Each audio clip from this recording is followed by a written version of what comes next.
is up, everyone, and welcome to the first edition of what's officially being called Ask the King, but was formerly the series called DSP's Inbox. The series where basically I take questions from the fans and viewers and answer them. First of all, before I forget, let me set my timer because, as you know, I've had a couple problems with these running long, and I can only do a 30-minute video for YouTube. So anyway, I got another collection of questions from the fans. Now, first of all, I just want to remind everyone I'm no longer accepting questions through the previous email that I used to use. All questions for this Ask the King series must be submitted through my website, TKOHHD.com. Go over there and register, and there is a thread called Ask the King. What I do for each episode is I create a thread and I sticky it, and everyone posts their questions in that thread. That way I can easily review all the questions, and that's exactly what I did this week, which worked out really, really well. Now, there's a couple things I actually want to review with everyone before I get started. First of all, please, when you're posting up your questions for this show, be sure to post them up on the thread that I create. 400 people got that because there were roughly 400 questions up on the thread that I posted, but 19 people, for whatever reason, decided to start their own independent threads in that section of the forums. That's not how this works, and I'll be honest with you guys, I deleted your threads. You have to listen, you have to pay attention to what we're doing. If you want those questions considered, please resubmit them against the new thread that I'll be creating later today for the next episode, which will roughly be, we're talking probably will be the Thanksgiving episode. If it's really exactly 2 weeks on Thanksgiving, it would be the 25th, but I'm not sure if I'm going to be able to do it exactly on the 25th, obviously because it's a holiday and I'll be with my family, so it'll either be a little bit early or a little bit late, but that'll be the Thanksgiving episode of Ask the King. Secondly, I am noticing that a lot of people are submitting questions that have already been answered multiple times. For example, are you ever going to play older games or classic games? Or are you ever going to have a community play date where you play with your fans? What I really want to emphasize with you guys is watch the old DSP Tries It. Watch the old DSP Inbox videos before you submit your question.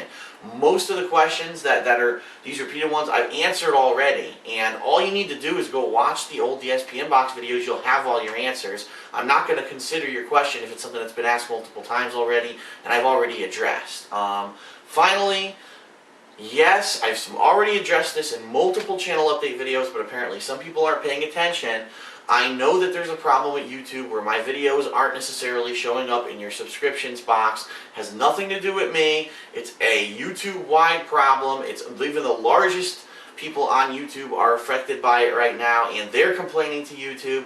So yes, it's a known issue. Please stop telling me. Please stop complaining to me. I have no control over YouTube site bugs, okay? It is frustrating because a lot of people I know don't check every channel that they like to see if there's new videos. They rely on their subscription box to work to show them the new videos, and then they jump over to them. I'm sorry, there's nothing I can do. You know, even as a partner, I went to the partner thread, which is basically a hidden thread that only partner channels can look at, and all the partners on YouTube are complaining, what are you doing? You know, we want people to know that we have new videos out there, and it's not working, and YouTube said they're working the issue, but there has been no resolution, so nothing I can do. I know about the issue. Spread the word because I'm tired of repeating myself. This is literally the third time in a video within 2 weeks that I've said this. I know it's an issue. I can't help it. I'm sorry. It is what it is. YouTube kind of sucks sometimes. Okay. I do apologize. I'm a little bit on the congested side today because the weather's finally turning outside. It's starting to get cold here in New England. And whenever the weather turns, I usually get a little bit of congestion, so just bear with it. Let's get to some questions. Alright, good. Okay. The first question I got was actually a dual question, because I think this person asked their own question, but then re-asked the question someone else had asked because they liked it. The first question is, will you be attending E3? The answer to that is, well, I would like to attend E3, but it's all going to depend on what happens over the next couple of weeks, the next couple of months with YouTube. If I can make this my full-time job, if it works out, with participation, with everyone, you know, helping me out, yes, that's something I'll definitely look to do. There's a couple of major things I like to do this year are coming up, like attend a couple gaming conventions, attend E3, attend EVO, get footage of all those events and put it up for you guys, but I can't do that unless this works out. If I end up having to go get a full-time job outside of YouTube, like I used to have, there's no way that stuff's going to work out. It's going to be too time consuming, and that's the break. So we'll see what happens. I'll keep everyone in the loop. And the second question, I guess, was originally asked by a JC15 YouTube. But here's the question. Phil, I want to know if you ever regret making Modern Warfare 2 Game of the Year for 2009 instead of Uncharted 2. I'm asking you this because, yeah, Modern Warfare 2 did get a lot of awards, but most people thought Uncharted 2 was the better game and Game of the Year. First of all, that is an incorrect statement. I hate it when people take their opinion and think that is the majority opinion. There was no majority opinion on what was Game of the Year for 2009. It was a constant debate between Modern Warfare 2 and Uncharted 2. Some people lean towards Uncharted 2, some people lean towards Modern Warfare 2, and in fact the gaming media kind of split down the middle. Some gaming sites did pick Uncharted 2, including that Spike TV Game of the Year awards, but I'm sorry, Spike TV is no authority on video games, okay? If they had their way, they'd probably just play Def Jam games all day. But other media outlets like GameTrailers.com picked Modern Warfare 2. So it was really split down the middle. I hate when people say, oh, it was definitive that one was the Game of the Year. No, it wasn't. That's a lie. Maybe you feel that way because you thought that one was, but it really wasn't. Now, my opinion, at that time, at the end of 2009, I did think Modern Warfare 2 was the Game of the Year. And I've already stated my reasons, but basically an outstanding campaign, even though it was short, really good graphics, high frames per second, really good gameplay, whether it was during the campaign or online, and a massive variety of gameplay, and the amount of people that were playing the game online as well. All of that added to the overall experience. Now, just because the game is named as Game of the Year at one point, doesn't mean that things aren't going to change. And what I mean is, in December of 2009, the online experience of Modern Warfare 2 was drastically different than what it became within the next couple of passing months. Because what happened? Now, if you were playing the game at the time, you know exactly what happened. People found all of the game-abusing bugs, started hacking to do bullshit online, started playing the game in a way that it wasn't meant to be played, meaning they were kill boosting in order to get nukes and things like that. Now, okay, the competitive gamer might say, well, we're just doing what we need to do to win, but you have to look at a game and how it was intended to be played. If you're playing Domination, which is a game mode where you're supposed to control 3 areas of the map to win and gain points. If you're sitting in a fucking corner camping, simply picking off people to get 20 kills so you can get a nuke and win instantly, that's not how that game mode was meant to be played. And it's a shame that Infinity Ward didn't identify that and go back and fix their mistake. In my personal opinion, things like nuke boosting or the nuke itself should have only existed in games like Team Deathmatch, because in Team Deathmatch, that's what your goal is. Kill as many people as possible without dying and then win the match. So, yeah, in that kind of a setting, it makes sense to get, if you got 20 kills in a row without dying, holy shit, you're good, get a nuke, win instantly. But when you have other game modes, Capture the Flag, Domination, there shouldn't be a nuke. It just makes no sense. It doesn't fit in with those game modes. So, on top of that, they were just plain cheaters. There were people who were hacking their Xboxes, they were fucking doing super jumps and shooting fucking unlimited grenades and noob tubes all over the screen. It was absolutely atrocious, and at one point, a lot of people, roughly around February, March, just said enough of this. We're writing this game off. You know, the game was outstanding when it came out, but we feel that Infinity Ward hasn't supported this game enough in the long run to basically, you know, warrant us to continue playing this game. And then in addition to that, Infinity Ward did patch the game, but guess what the patches were? They weren't patches, they were fucking DLCs for new maps that were way overpriced. So, on the one hand, Infinity Ward does give enough attention to release new content, but charges you way too much money for it, but they can't fix these known problems that a lot of people are complaining about and want fixed. That's ridiculous. That's not community support, and that's why I think a lot of people kind of lost faith in Infinity Ward. A lot of people previous to Modern Warfare 2 and this happening said, man, we love Modern Warfare. You know, Treyarch did okay with Call of Duty 3 and World at War, but really Infinity Ward is the top company for Call of Duty. Now that this happened with Modern Warfare 2, a lot of people have lost faith in Infinity Ward. And consequentially, Infinity Ward fell apart, and the future of the Modern Warfare series is kind of in question right now. Looks like it might not even be developed by Infinity Ward anymore, so figure that one out. But anyway, do I regret naming that game as Game of the Year for 2009? Absolutely not. because when I named it Game of the Year, it was the best value for your buck. It had a really good campaign for an FPS game, great graphics, great voice acting. I mean, it was a complete package. And the replayability in December, when I named it Game of the Year, was amazing. There were still millions of people online at all times playing the game. It wasn't a bunch of fucking dirty, rotten cheaters at that point. People were still trying to learn the game. So it was a lot of fun. And this happens over time. I mean, people might say this is my favorite fighting game of all time, and then 2 years down the road, when all the broken stuff of that game is uncovered, they might hate the game. This happens repeatedly with competitive style games. And so, no, I'm sorry. Game of the Year for 2009, in my opinion, was Modern Warfare 2. The game actually decreased in value the longer it was out and the more that was discovered about the game and how to abuse the game. So, it happens. Too bad. Deal with it. I don't regret my pick. My pick was legitimate, and I still stand by it. Okay? By the way, that question was from Red for Dead 3KB. Forgot to mention that. Okay. Next question. Is there any game that you would consider going pro for, as in dedicating your time into that game and playing the game professionally? I heard you would like to get into Marvel vs. Capcom 3.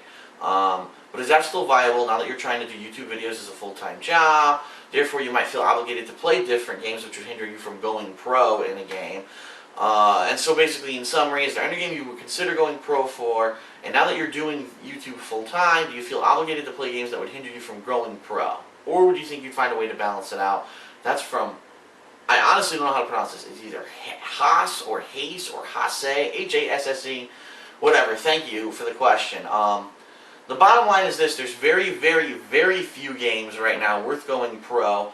And when I say that, I mean a game where you'd be able to dedicate enough time to it to become one of the best, if not the best.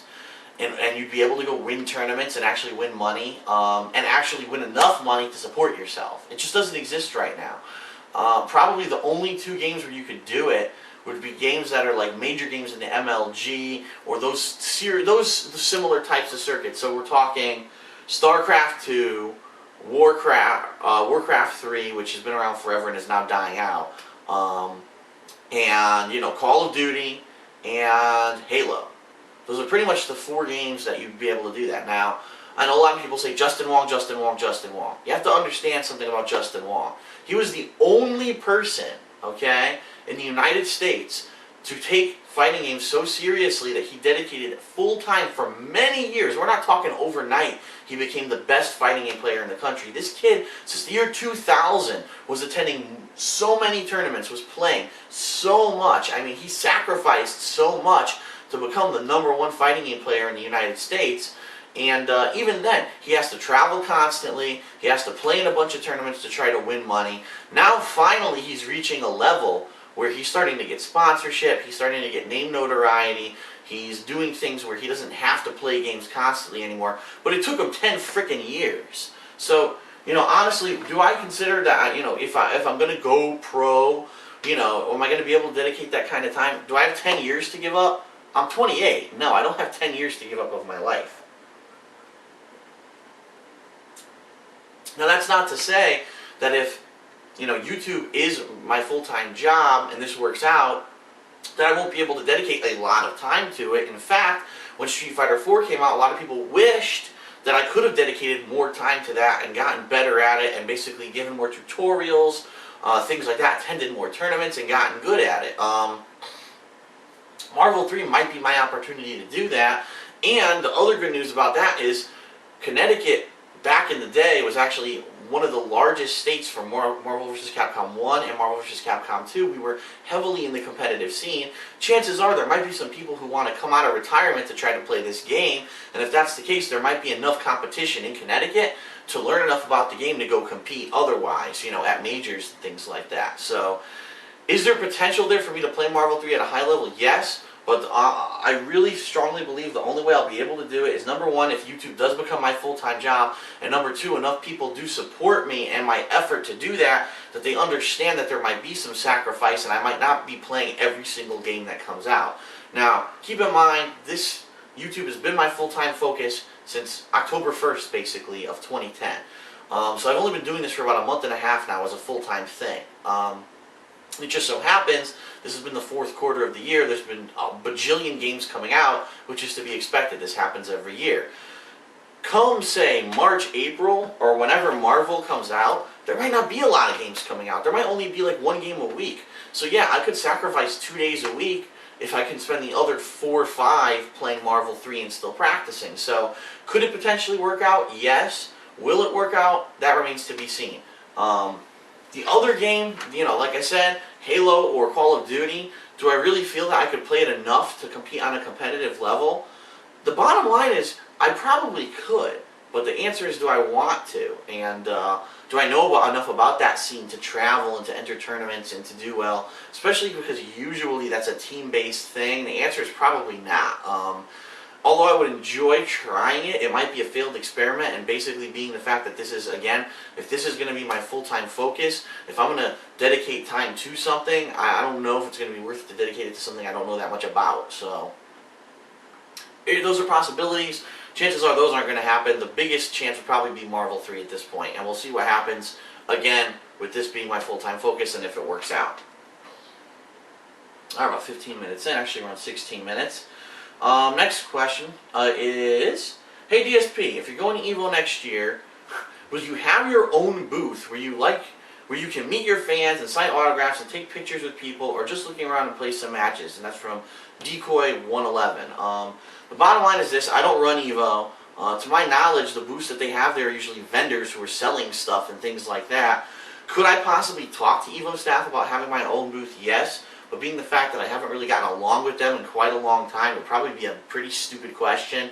More than likely, if I go to EVO, I will be there, I will be hanging out, playing some games, entering certain tournaments, but I might have a meet and greet or something outside of EVO myself if I'm there. If I know that there are enough fans there who want to meet me and, just talk a little bit, hang out, maybe get some stuff signed or whatever, play a couple casual games, I'd be willing to try to arrange something like that. So it's not out of the question. I just don't think it would really officially happen at EVO, especially with my history with the people who run Evolution and Shoryuken.com.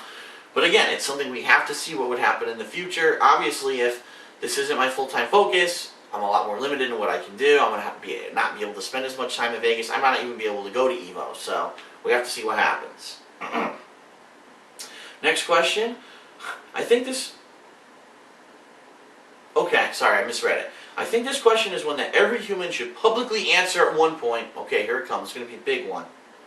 What is your favorite dinosaur? Okay.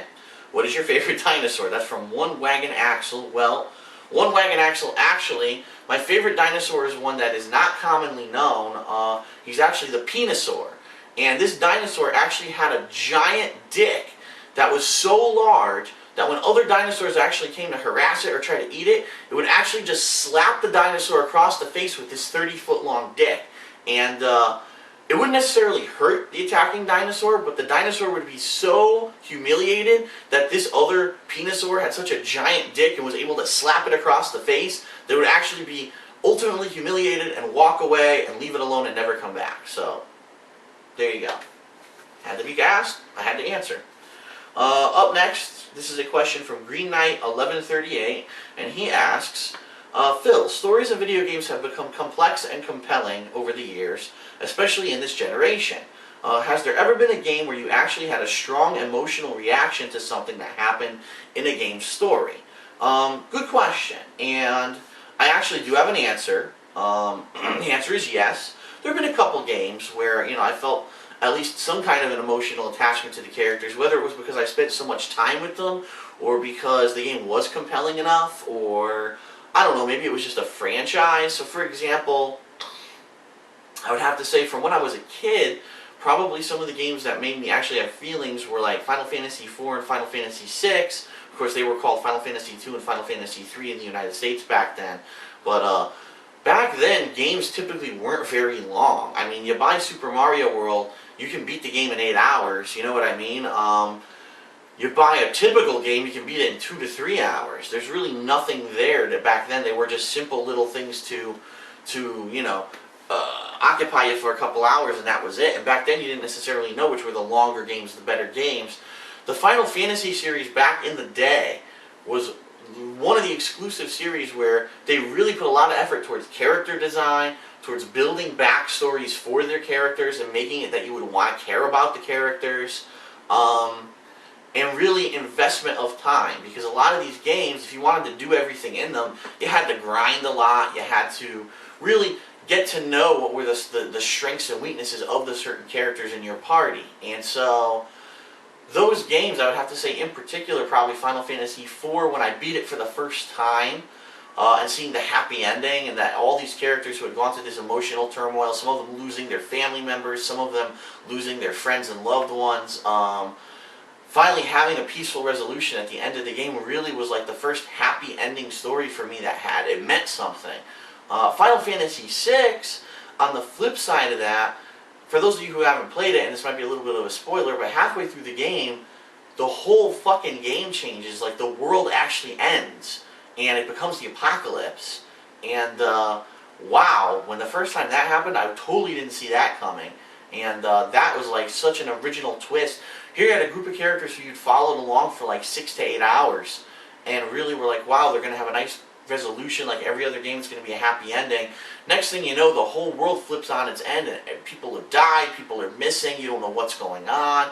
And for some people, they never really have a happy ending. It actually ends up that they do lose their loved ones for good, or they sacrifice themselves for the sake of the good. And that game really did it. When I beat that game, it really, again, had an effect on me. Like, wow, I've invested all this time, but I got to know the characters. These are characters that are going to stick with me for the rest of my life, more than likely. Just as if you had read the Lord of the Rings trilogy. Those are some characters that will probably stick with you for the rest of your life.